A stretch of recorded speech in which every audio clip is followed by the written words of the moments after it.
on navigating the regional center's website. Good afternoon, everyone, and thank you for inviting me to provide this tour. And I'll begin sharing my screen. And if someone who's in my screen, I see Jennifer Bloom, if I could get a thumbs up if the website is visible. All right, so hopefully everyone's seeing this. We want this to be as user-friendly and informative as possible. Again, this is one of our primary sources for getting information out to the community, out to the audience of Regional Center, of which probably the most important is our client population. And we know that we also depend upon relationships with family members, our service providers, community partners. So we want information to be readily accessible for all those populations. Our website has a fairly simple name, first to find it, www.altaregional.org. I think if you do a search on any of the major web browsers, you will find Alta as the first option to select. Quick note on that. There is a difference in capacity of different web browsers, which I learned. Chrome, Internet Explorer, those are your more modern web browsers. And our website does require the use of a modern web browser to achieve full functionality. If you were to use an older, antiquated web browser like Internet Explorer, which is no longer even being updated to fix bugs, you wouldn't get full functionality. We've got our logo front and center, top center, and the reason I point that out is wherever you navigate on our website, if you feel like you've gotten too deep into the weeds, you've gone down a rabbit hole, you've clicked a few places, and you want to get back to the start, this will follow you wherever you go, and a simple click here will always bring you back to our homepage to sort of start your search again. We've strived to make accessing information as easy as possible, meaning limiting the number of clicks that it takes to find something. We also recognize that sometimes people know exactly what they're looking when they navigate to a website, and sometimes they're looking for something that they don't know exists, don't know the name of it, and might need to find a heading or a topic of information that's of interest to them. That said, the next feature I'll point out is our magnifying glass here, where you can click this and begin typing in the search field any topic of interest that you may have. Respite has been a popular one today. I spelled it wrong.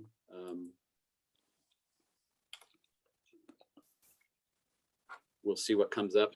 Oh, and I realize I'm probably going to have some bandwidth issues with sharing my screen in a video format platform and getting the maximum use of our website. I apologize. This was working earlier when I wasn't sharing my screen.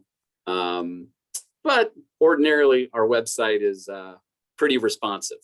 So you can type there. It's still thinking. Herman, you can try to turn off your video while you're yeah, maybe I'll do that if people help. don't mind. Thank you. Good suggestion. Stopping my video might offer a little better bandwidth. Yeah, so here's Respite, enhanced Respite. People talking about the needs of those clients of the regional center with dual diagnosis, co-occurring disorders, in addition to their developmental disability, might require some additional skill and training in a worker that would come into the home. So lo and behold, we've got an enhanced respite diversity grant posted here. One other point, and again, I'm going to use some examples of specific comments that I picked up on in the chat to identify where some information might exist in or on our website. One of what I would consider our more valuable tools that we developed as part of our diversity grant to attempt to get information in the hands of our entire community are our resource guides. So if you knew you were looking for a resource guide, and I'll stay on the magnifying glass for a while, but then we'll explore other ways to navigate to the same information. But if you were to type guide, you'd be presented with the client guide to the Lanterman Act, our transition guide, family guide to children's services. I'm going to go to our adult services guide because one of the comments I saw was that there was some discouragement with the way respite was described to an adult client. So here's our publication list and one of our initiatives. I'm going off on a little bit of a tangent, but that importance of pursuing competitive integrated employment. We'll be building out this section of our website. There's a guide specific to our 0 to 3 population, a guide geared more towards parents of children as people begin to transition to adulthood. And I saw we've got Sid Van Corsel, Alta's new special education specialist, who's here with us Mondays and Tuesdays in a role of a consultant to help with educational advocacy, supporting our service coordinators in playing that role, as well as limited availability on special needs to families. But here's our adult services guide, and I'm going to open this. We have guides tailored for different age groups, and I'm going to use a common feature with electronic documents. On my keyboard, I'm just going to hit Control F, which brings up a find tool. I can type in a term that I'm looking for so I don't have to read an entire 31-page document. I typed respite and I navigate right to respite. And what I heard in the chat was that the discouragement was that respite was described as babysitting. And I was disheartened to hear that, only because we have this sentence right here that I would hope, if our service coordinators are using this as a tool and a resource to advise families on what's available, and this is in our adult service guide, respite is not meant to be used as daycare or regular babysitting. It's intermittent or regularly scheduled short-term breaks to allow parents or caregivers to refresh themselves and return to caring for the client. So just an example of how valuable these resource tools are, how you can find information on our website. And the hope is that everybody gets this information as part of their repertoire, so we can all sort of speak the same language and have the same understanding. Also hearing that respite was a concern in terms of just the access to resources. And again, mentioning that our website is intended not just for service recipients, clients, and families, but potentially interested service providers. I'm going to type in a term I'm familiar with, RFP, request for proposal. And this is going to take us to the section where we're actively recruiting new providers to become vendors of the regional center.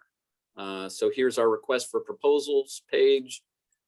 We've got a list of where we've identified resource needs. And here's in-home respite right here, where we've sort of put notice out to the community that if you're interested in contracting with the regional center, one of our caveats is vendorization is not a guarantee of referrals. Going back to the Fly Brave, if you build it, they will come. If we had a vendor develop a good respite resource, that's what these RFPs mean, is that we've identified a need. We're putting out a specific request to potential providers to submit letters of intent to become vendored with the regional center. So enough of the magnifying glass, because those were examples of where you might go if you knew what you were looking for. Just sort of going across the board here, we do have a language interpretation feature for our website. By clicking on this, you can select, I'm going to select Spanish because I know just enough Spanish that I can navigate getting it back to English, but clicking that changes the navigable terms from English to Spanish. I'm going to go back to English. We've got our Facebook links here, encouraging people to sign up, join us on those platforms where we post other information.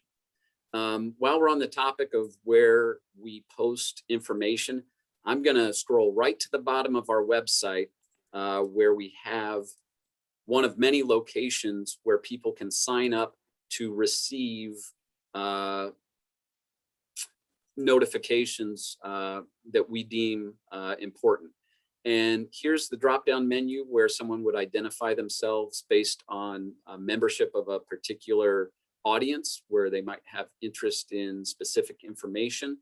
Oftentimes, information is either geared primarily towards our provider community or our everyone except providers or our entire audience member. That's usually how things get carved out for those notifications.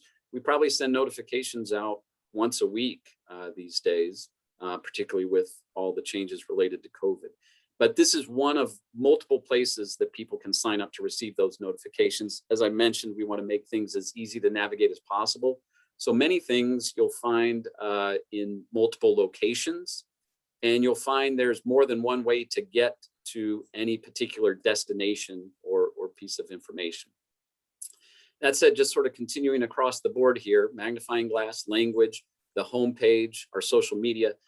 These lines here, you'll find them on most websites. Menu, when I go to a restaurant, I'm looking for their menu. I have to find this usually to pull up their menu. This is our menu. It's usually signified by a couple lines. Some people call it a hamburger icon because it looks like you can make a sandwich out of it. Clicking on that brings us to some of the broad navigation terms where we would house content if someone had a particular interest and they had the time to sort of peruse various information. That said, continuing down, we've also tried to create user-friendly image icons, recognizing that many of our services vary dependent on age ranges. We've carved up our information based on those various age ranges that we serve. Early childhood would house all of our 0 to 3 information. Going back to the home page. School age would have information relevant to our clients in that age range 3 to 21 through transition. And then entering adulthood, we'd have information relevant to that population. And again, the importance of natural supports, family members primarily, as those natural supports could be neighbors, coworkers, but family are usually the ones that have the greatest interest in what's available, how they can get information to support their family members. So these are just destinations where we've housed information relevant based on different populations. These are static. By static, I mean this information is not going to move around. You'll always have these options to select to delve into those specific age range based information segments. These are also static. These are things that we established early on that we wanted to have constant, consistently available.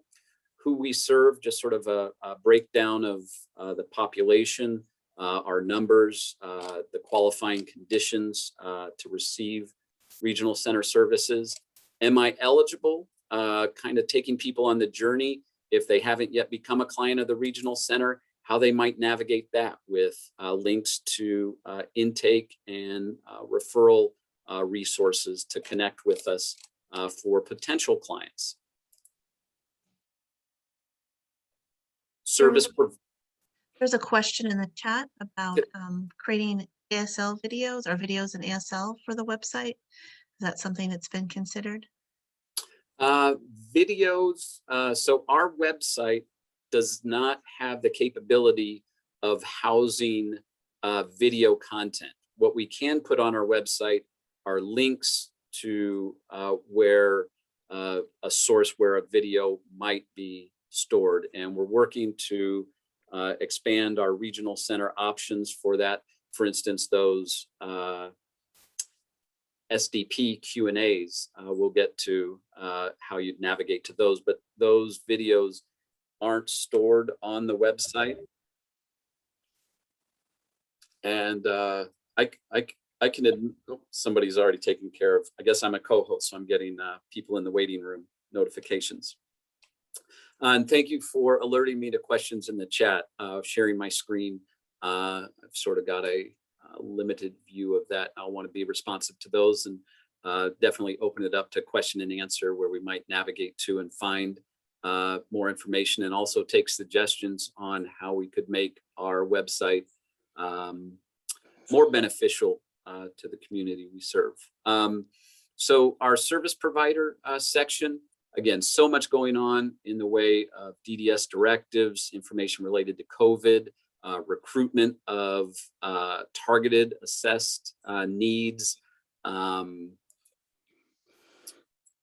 people who, whether we've identified a specific targeted assessed need, they just have a passion and a desire, information on how someone might become a service provider. So this section is really geared towards our service provider community, including the home and community-based service waiver new rule. The ever important, soon to, fingers crossed, hopefully be confirmed, July 1 rollout of the expansion of the self-determination program. Again, a static link on our site, so you'll always find information there. We'll continue to update this as quickly as possible.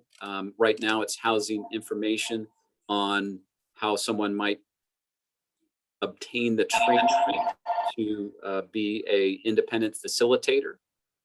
Question and answer session of those self-determination program that we've hosted. Here's the flyer to sign up for those. We've got our last one scheduled for Tuesday of next week. Here are the links to register. And if we were to expand this view to read more, we'd see our past sessions with the links to the recordings that State Council was so generous to record and post for us. So we sort of piggyback on their YouTube channel. Let's see, going back, still within the self-determination area that we've navigated to. There's information on how to enroll. Again, this will be updated come July 1 because we're sort of, we've got a foot in two different areas right now. One was the initial rollout, the second foot being the expansion. And eventually the information will be able to be merged and it will be the same, presumably, for everybody going forward. So we've got current participants of the self-determination program who were part of that lottery selection for the rollout. We'll in all likelihood delete this and make it relevant to everyone. Financial management services, FMS agencies being the one required vendor for the self-determination program. We've dedicated some information on that resource. And our local advisory committee, we encourage people, it's an open forum to get information from that venue as well. Everyone who's interested in proceeding with the programs required to receive an orientation. That information is housed here on this pod to the right. Clicking on that gives instructions to sign up for our parent portal, family portal, although it's housing information for clients as well for our learning management system. Hyperlink to the DDS website, which is a good source for information. And again, I mentioned we've got multiple locations for things that we find important. So this stay informed, this would be a link to sign up for those notifications. And you'll find similar pods along many of our sites. And I'll navigate to, I'll go back to the publications and brochures. Well, we don't have any pods there. Our resource center heading. Stay informed. Again, here's that pod where with one click, it will take you to sign up to receive those notifications to get on our mailing list. Again, just something that we felt was important enough to include in multiple locations. Another example of these pods that you'll find where we've tried to match them with mirroring information when we're in our areas related to clients and families for a specific age demographic. We've got how to apply for services. Again, the link to sign up for notifications. Those publications, we wanted those readily accessible. So this is just another way to navigate to find those publications. Because we're sort of in the resource center area, this was actually Sonia Bigeman's recommendation, this findhelp.org. It's not managed by Alta, but we found it a valuable enough resource that we connected with them. They worked with us on allowing us to post a link on our website. Clicking this is a way to just search for any resource that might be needed in any particular geographic area. It's not specific even to California. I've used it to help friends in Indiana, but you type in your zip code and you can type in a resource that you're looking for. I'll type internet and we'll see if there are any low-cost internet programs in the 95815 zip code. So this isn't a resource that we manage, but we found it valuable enough to include on our website.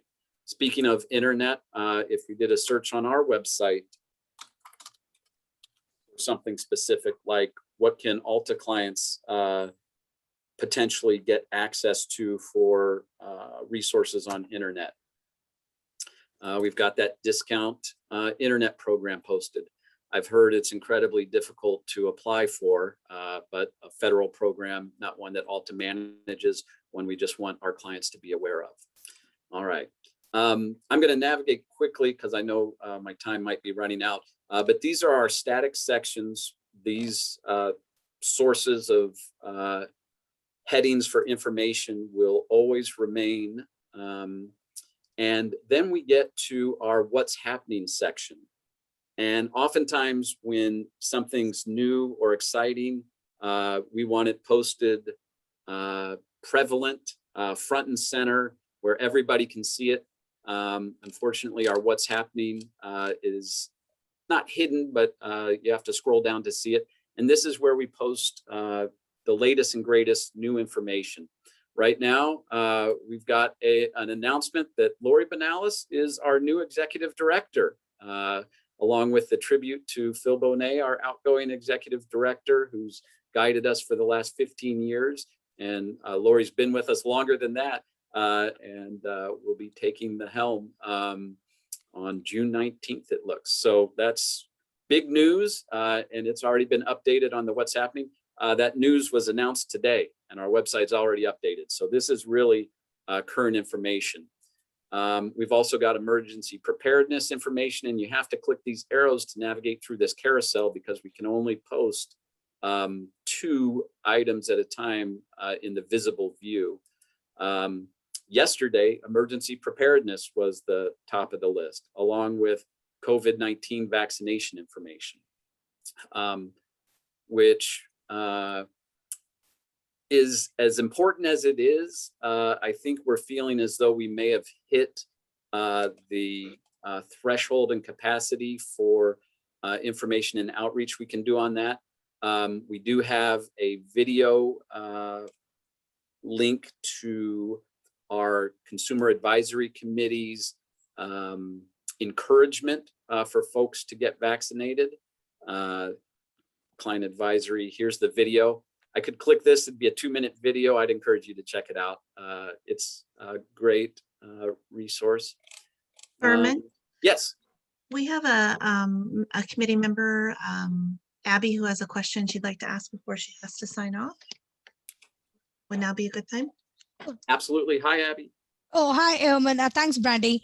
So one good, I mean, I have to congratulate you, the team, for coming up with a very plain language website, because I've seen the website like 5 years ago, and this is very simple. And good that you mentioned about that homepage, because I've struggled with it. Like, how do I go back I've never found out. So I again actually have to type in Alta Regional. So the home page, because it just looks like a picture, it doesn't look like an active link. So sometimes we do miss that, and glad that you actually demonstrated that. One thing I wanted to bring to your attention, Herman, when you go to the service provider list, if you go to service providers, we can actually choose who are the service providers, right? So there are two things that so there are two things. Now, if you see on the screen, if you let's say you choose service in-home Respite. What I find is on the mobile platform, on our phone, the platform, it looks neat, the results. If you pulled it up, and even if you choose any county, it looks better on your screen. I don't know, for some reason in my laptop, this looks very congested. It's very hard to read. Whereas on my mobile, it comes out fantastic. It looks neat. Abby, can I ask which web browser you're using on your laptop? The Google Chrome. That should work. And I'd be happy to, in fact, I'd love and appreciate if you ever wanted to connect with me. I'll put my email contact in the chat. I heard you have to leave, but if you want to connect, we can do a quick screen share. You can show me what you're seeing, because I'd love to troubleshoot any issue we're having there. Yeah, sure, Herman, thank you. And one more thing I just wanted to suggest, if you go to the activity center again, if you go back and when you choose that activity, like if you see some of the codes, I mean, I think they are the codes, and then you have some abbreviated ones. Like yesterday, I was trying to pull up a service provider who actually provides service for like adult, like healthy relationship, and I couldn't find under what category they would come. So then I had to email my coordinator, who's awesome. She immediately replied that there are only 2 service providers in that category. And so I was wondering if there is a way where this activity center looks very small. Maybe we can just broaden it and have expansions rather than these short abbreviated ones. I'm not a fan of those abbreviated ones because sometimes I don't know what they really mean. And I hear you. What I can say about this is that this actually syncs to not a third party, but an external database. And that's why the font looks different. This link, and I heard people talking about our UFIS system, that financial system that came out in the 90s. There's so much within the regional center system infrastructure that we're trying to update with regard to technology. So this website is modern, but this is drawing from Sandus, our internal software program where all vendor information is input. And that's why it looks the way it does with the official title of what the 3-digit service code corresponds to, because it's drawing from that. And I don't know that we would have the ability to change this information, although what I'm hearing and what I'm thinking might be helpful would be some type of Rosetta Stone key code where people who didn't know what an activity center was, knowing that these are listed alphabetically, or healthy relationships class, looking for something like that, that you might be able to get the tools you need to select the appropriate 3-digit service code, or find out what that 3-digit service code corresponds to in a alpha narrative explanation of that. So I'll definitely make note of that, Abby. I think I need to stop sharing my screen to put my contact in chat, unless I could ask Sonia to do that on my behalf. Thanks, Herman. Thank you, Abby. Thanks. And you had me thinking there was one other thing I wanted to demonstrate, just based on all the other chat that's come in, and the importance of kind of initiatives that the regional center is pushing, as we're always trying to improve. And that's the person-centered planning. And if we type person-centered here, we've got our section dedicated to person-centered practices. And I'll also use this to demonstrate something else, but specific to person-centered practices, here are the tools that people who are certified in person-centered training are informed to use. We're encouraging our staff to pull these tools out when planning teams could benefit from them, and use this as a means to make sure IPP meetings remain focused on the client, that the client voice is driving that process. And these are also available because our website is public. So these would be resources for our staff, but also for clients and family members. When we did our last SDP Q&A on success stories, we heard a client talk about how he was able to develop his person-centered plan through a training process. He described himself as having been the guinea pig in that, where he ended up with a person-centered plan that he really enjoyed. We heard family members describe themselves as sort of informal, independent facilitators, whether they use these tools or not. These are just ways of facilitating dialogue and communication, and that's really how the assessment process for developing the IPP is intended to be conducted. It's defined in the legislature as gathering information related to strengths, barriers, concerns, and problems. But we don't go out and say, tell us about your strengths, barriers, concerns, and problems. We also know we have to gather a whole lot of information for compliance with different programs. We need to share a whole lot of information to be compliant with programs. Speaking of which, CalFresh, we're required to have on our website. Happy to do so. A resource that might be valuable to clients.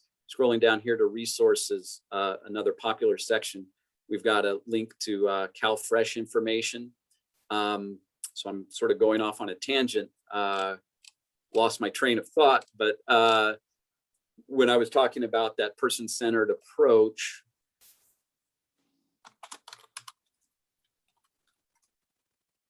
and the balance that our service coordinators have to navigate between gathering all the information that our funding sources, the federal government, Centers for Medicare and Medicaid Services, and the department are looking to find in our documentation to justify all of the expenditures for the valuable resources that we identify and access for our clients. We also have to balance that with never losing sight and maintaining that person-centered approach and who the IPP is really intended for. And that's the client, that's the service recipient. And it should be something that upon completion is as valuable to them as it is to an auditor who's coming in to review our documentation. So hopefully with the use of these tools, I mentioned, I haven't forgotten, one of the other things I was going to demonstrate, if you know what you're searching for and you type person-centered, you also get a little clue here off to the right as to where this item appears under a heading, which could be helpful if you're looking for sort of like information. Like information under resources, I can click here and it'll take me to the resource heading. It's thinking about it. I'll try to be patient. Maybe help if I close this window down. Well, let me try the home. So that person-centered planning was housed under our heading of resources. If I'm looking for like information, hey, I liked person-centered planning, what other information might be under resources? Actually, this is resource center, but probably another good one, resources. There I find those publications and brochures. Another link to self-determination program, just another way to navigate to that same information. Resources for families, resources for clients, generic resources. The importance of registering to vote. Again, another requirement of the regional center for the service coordinator at planning teams to offer that. So we put it on our website as well. Difficult conversations, we talk about those initiatives. Two big ones being the coordinated future planning that Jennifer referenced, competitive integrated employment, another one. This will be something that we're also encouraging service coordinators to include in the conversations at IPP meetings. And that's if the regional center is to be involved in supporting with sharing information with people involved with end-of-life planning when that time comes. We won't know about it unless it's included in the IPP and documented. Let's see. Bouncing back to the homepage, the last major content area that I haven't gotten to yet are stories. And this is really a section that we try to keep. I love the Fly Brave. I think we may have John featured here somewhere. I would hope. I'd almost guarantee it. But these are the success stories. If our vision is a community where individuals with developmental disabilities are valued members who are treated with dignity and respect, you know, we can put our CEDAR data, our client development evaluation report data, forth to the legislature and share with them that, you know, we're depopulating state institutions, we're developing resources to serve people better, more inclusively in their communities. But these stories, I think, tell it all. Taking a peek, and again, it's thinking about it. Here we are. People who have voluntarily signed releases to share their stories, and we get to feature them. Some of the stories begin with challenges. Some of the stories will bring tears to your eyes. Some will bring a smile to your face. But these are the stories of the clients, and we love an opportunity. Thalia, our communication specialist, if she gets wind of a positive success story, she'll reach out through the service coordinator, get permission, releases signed. She'll work with clients and families to get pictures, and it's kind of their story. She does some interviewing. I take a peek and see if there's any editing needed, and it gets posted with their permission. So just wanted to feature that section we're real happy about. So I'm going to stop. I'll stop sharing my screen because I can always share it again. And at this point, I see there's about 13 comments in chat that I haven't been attentive to. So I could scroll back and see if I missed anything, or if there has been somebody who was following along. I was following along. I think. Thank you. Yeah, I think we hit it. Does anybody have something specific you'd like to ask Herman before he wraps up his presentation? I have a question, Herman. For using the search, if you're not familiar with the types of things that Alta offers and you don't know to search for respite, I noticed if I search for break, nothing comes up. If I search for the horrible word babysitting, nothing comes up. But if I'm a parent who doesn't know what respite is, what do I search for to find out how to ask for it? Is there a way to have keyword searches improved where you go, in your outreach, ask families what they would search for and have that as a cross-referenced keyword for your searches? Yeah, in terms of proactive, so there's where we potentially run in. If we make the site tailored to the input of 27,000 individuals and all of their collective parents, and we have 100,000 suggestions as to keywords, then things may pop up that wouldn't be intuitive to everyone. We're certainly open to input. Again, I don't know if do we want respite to pop up if people search for the term babysitting? I don't know about that, given some of the reaction that we heard in the chat. That said, any suggestion, please feel free to bring forth. I don't know that we're going to be proactively probing, at planning team meetings saying, are there search terms you want added to our website?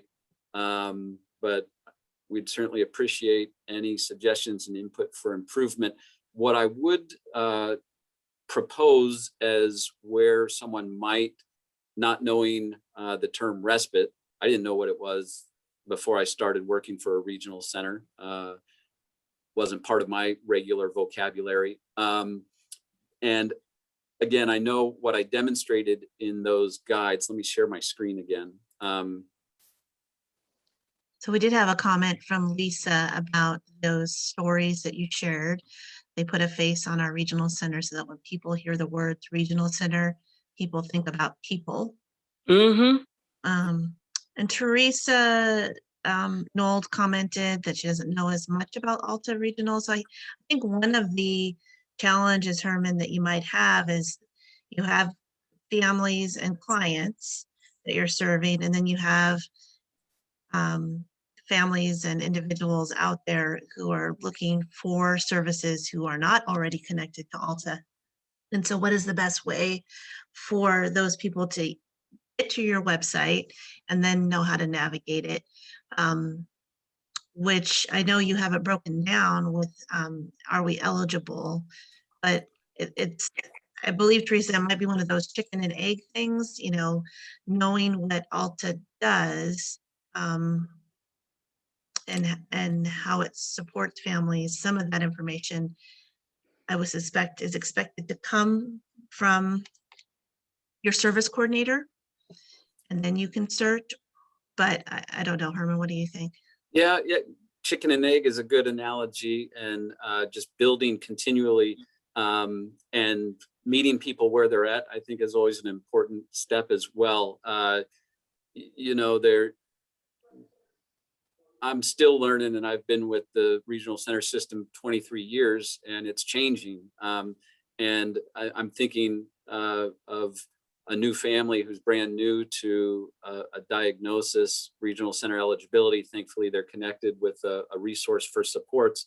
And different families at different points in time are going to be ready for different amounts of information that they're interested in processing. And that's where I think you hit the nail on the head with the importance of the service coordinator being, again, a website is a great resource. It's using technology, but there's no replacement for that personal touch of, hey, I'm looking for this. I'm ready for this. I can't find it. Help me. And having someone available at a phone call or an email to guide and support someone in that. The other piece, just what I was thinking about, even before a individual is aware of the existence of the regional center, that family who doesn't even have a diagnosis, just has concerns around development. And that's why I navigated to our outreach, where we're continually doing I call it our dog and pony show. We just take our PowerPoints out to all sorts of community partners to make sure that they know who we are, what we do, how to refer families to us, that we take referrals from a variety of sources, that we're a voluntary agency, and we do need the authorized representative to agree to be a service recipient, but making sure that there's as much public knowledge and awareness of the regional center as possible. And I didn't finish, just sort of wrapping up, I didn't want to neglect Nicole's inquiry about families who don't know the terminology, the jargon, what they're looking for. And it would be, it's not the best solution. I acknowledge that, but you know, the resource guide for parents of children, the Family Guide to Children's Services, it is a lengthy document. It is 18 pages. And yeah, if you don't know, if you're looking for a break, I type break in this and it takes me to respite. If you're looking for babysitting, which is not what respite is, but if you type babysitting, I guess it's one word, you could find it within, and you wouldn't have to read this entire 18-page document. Again, using that, what I often find myself doing when I've got a lengthy document, or I'm looking through word after word of legislation, I know I'm looking for a specific term. That Control F feature, that find for any electronic document, can help you navigate quickly to what you're looking for. So again, putting this in the hands of clients and families, the parent of the child, 18 pages, we think it's all valuable information, but again, recognizing, acknowledging that parents got better things to do than sit down and read 18 pages of information that may or may not be relevant at that point in time. But knowing that they have this maybe saved on an email or on their desktop, they can pull it up and they don't have to read 18 pages. They can say, boy, I need a break, and type break. And whoa, what's this respite service? I wish my service coordinator had told me about that. But here it is with our best explanation of what it is, what it intends to accomplish. And again, one of our diversity grant projects, I'll just plug this, that I'm excited about, is our video production of little 2-minute clips of what important, valuable resources, common resources are that people can access and see the benefit of how it's impacted recipients' lives. Herman, so Teresa just reiterated as a family using ASL that additional videos might be good resources. And Kadada, I do see your hand is up, and I just wanted to make a comment before I call on you, Kadada, that it does appear that the website could use some assistance with SEO, because when I search Developmental Disability Services Sacramento or Disability Services Sacramento, Alta does not come up. It may come up later, but like I'm getting the California Department of Developmental Services, DDSO, GuideStar, DDS. So that is something what your web developer might consider, is I think what we talked about, chicken and egg, how families would know to even get to your website. I know, having worked at Warmline for several years and managing their website, you know, if you type in family support, child disabilities, you'll get Warmline. So some of those keywords that you would think would populate Alta in a Google search doesn't appear to be doing so. And then Kadada, did you have something to add? Yes. So I think it was a great presentation. I think it's a lot of information, but there were a lot of great points that were brought up where new families or families just learning of a diagnosis won't know the jargon that's necessary to navigate the website. It's sort of like when you talk to a lawyer and they're like, you know, spewing legal jargon, or a doctor with medical jargon. And, you know, if you haven't gone to law school or medical school, you're like, wait, what? You know, and sometimes you're too embarrassed to ask. So you just let them talk at you instead of talking to you, because you really don't understand what they're saying. And I find that that is one of the hurdles that a lot of families have to kind of get over. And I just wanted to make a suggestion. I'm glad you mentioned the disparity grant and the video clips that you guys intend to have up and running, but maybe my suggestion would be maybe a mandatory orientation for new families coming in, where you give them some of the information, you know, and service coordinators have a lot to do. So maybe designating a special unit to service in a group setting, whether Zoom or in person. I'm not sure what the future is going to look like, but Zoom would probably be ideal if they're able to utilize Zoom. And maybe designate a special unit for incoming families where you kind of explain a lot of this stuff to them in layman's terms, you know, and you know, just break it down also, because it is a lot of information. So just determine what's necessary or what's important to know, and then kind of have a quarterly orientation every 3 months for families to learn along, you know, I don't know what I'm trying to say, but I think you try to learn along the way. I see a lot of nods, right? So they can learn in increments, right? So it's not just all, you know, and I know Sid is on this call, and I love Sid, near and dear to my heart, and it has really is really the reason that my daughter and I have survived everything, really, because that was our starting point. But not everyone's going to get a SID their first time around, right? And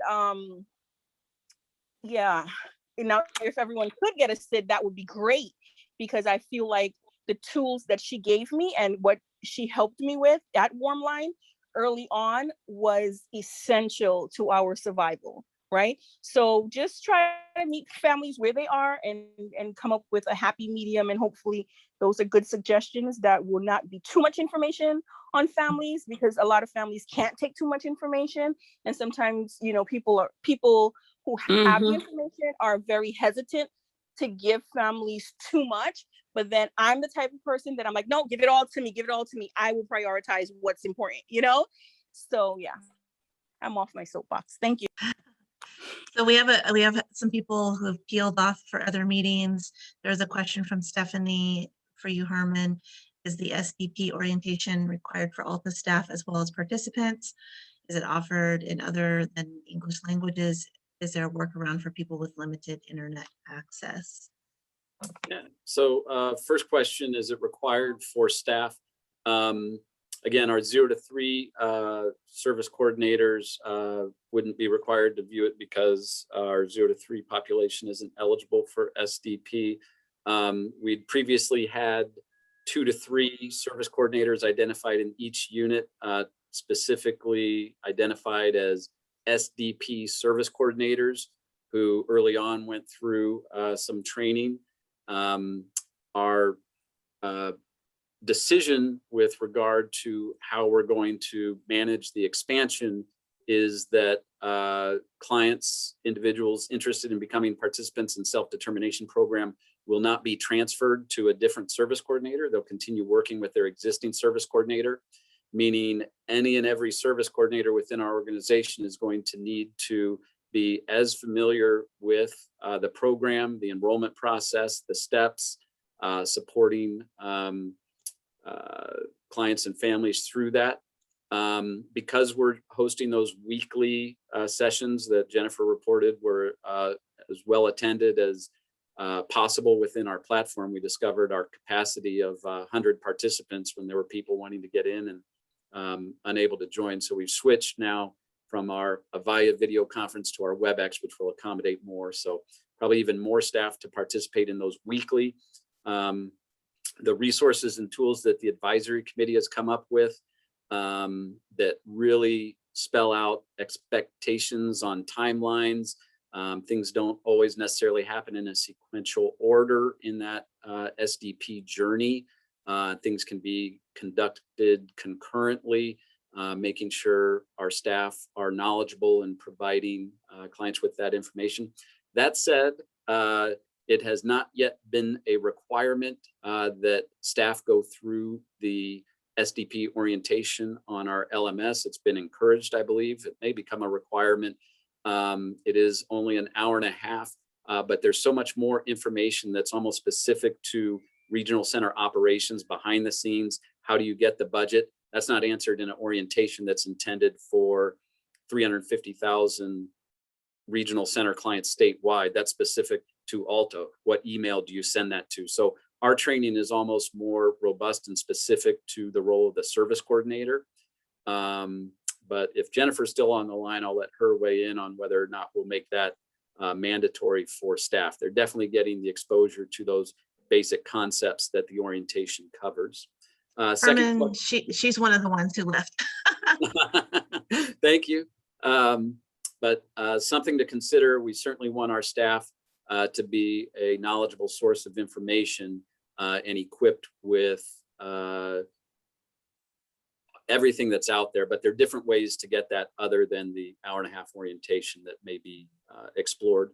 Is it offered in languages other than English? Yes. The LMS that with the instructions on our website to register for once you enroll, searching for SDP, offers a Spanish version of the orientation.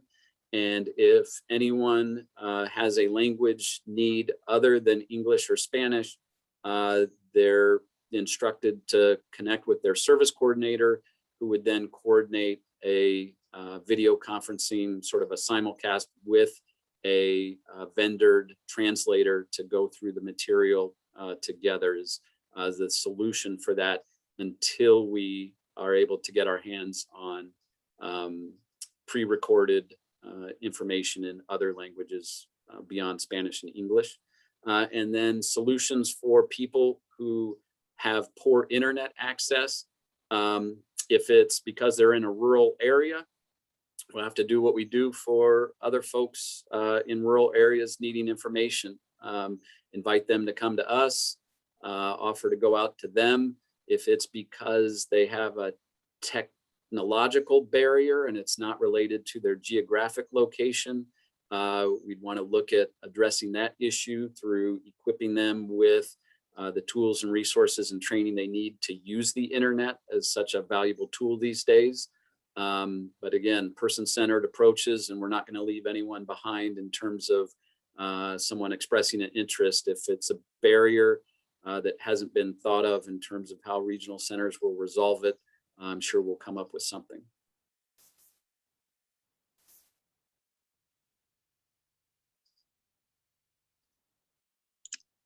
Of course, I have to unmute myself. You guys want to hear me? Nicole made some comments about SDP. I think that might be a good topic for us to put on the agenda for under 3, and how that how and when children under 3 are eligible to participate in SDP. Yeah, Herman had said that kids under 3 weren't eligible, and I don't think that's true unless that's specific to Alta saying they're not going to let the kids be eligible.